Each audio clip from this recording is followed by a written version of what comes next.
What is up, everybody? I'm George Mossey. It's the George Mossey Show, and we're going to dive into some 90 Day Fiance, The Single Life Season 5 content because there's some information that we got to keep you updated on. I know you guys were shocked at this revelation, so we're going to dive right into this information and try to keep you as updated as possible on what is going on, and this revelation is controversial.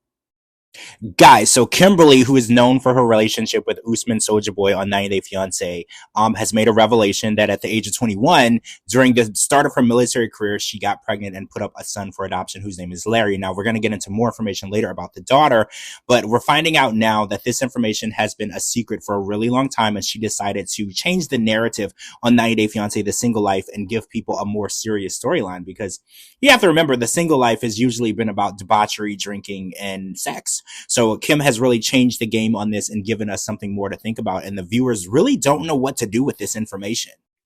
So Kim revealed that years later, Larry was able to find her through Ancestry DNA, a DNA test that you can do to find out who's related to you, who is in your family tree. And they actually met in person, and she realized then that she was a grandmother. And this situation has kind of turned the 90 Day Fiance community upside down, because a lot of people have pre-disclosed and predetermined opinions of people who put up children for adoption.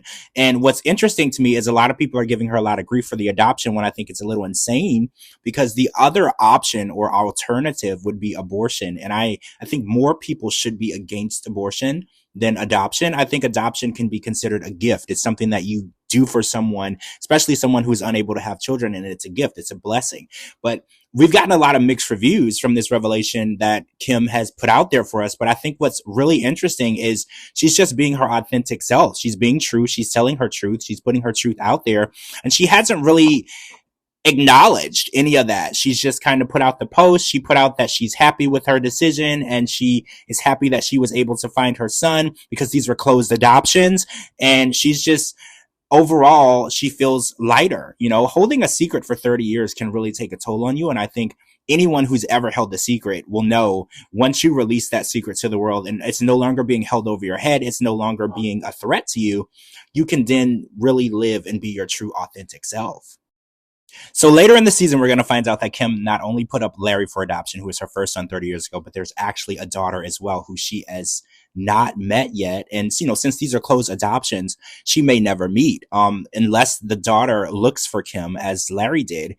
It's not possible for Kim to go and search for her due to laws with closed adoptions. So we'll find out later in the season of how this situation will work and whether or not this show will actually help. You know, putting this out there, the daughter may see it and she may reach out to Kim, and we may be seeing another reuniting on the show, which will be amazing. So guys, tell me, what are your thoughts? What are your thoughts on this revelation, Kim's situation, revealing that she had put up 2 kids up for adoption? I know there's a lot of mixed reviews. There's a lot of things that people have opinions about, but at the end of the day, comment below and make sure you tell me exactly how you feel, what you're thinking, what your thoughts are. And let me know if you're interested in the rest of the season of The Single Life. A lot of people are excited about it. Some people think it's a bland season. Let us know what you think below in the comments. Like, comment, and subscribe. Oh, and make sure you're listening to my podcast, The George Mossey Show, on Spotify. And if you're looking for the latest tea and gossip and 90 Day Fiance news, you need to be listening to 90 Day Fiance Fridays on Spotify and Apple Music as well. I'm George Mossey, and we'll talk to you guys really soon.